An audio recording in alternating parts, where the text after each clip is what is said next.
Viewers, ये 4AW की cable है, नॉर्मल केबल है 120 mm की।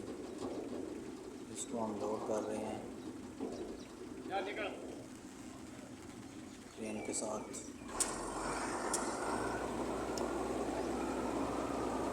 नॉर्मल केबल है 120 mm 4 AWG का मतलब है कि ये अमेरिकन वायर गेज होती है, स्टैंडर्ड है, बहुत अच्छी केबल है। इसकी करंट की कैपेसिटी बहुत ज़्यादा है और इस पर टम्परेचर की कोते बर्दाश्त बहुत अच्छी है। देख सकते हैं। वीडियो को लाइक किया करें, सब्सक्राइब किया करें, चैनल को सब्सक्राइब करें।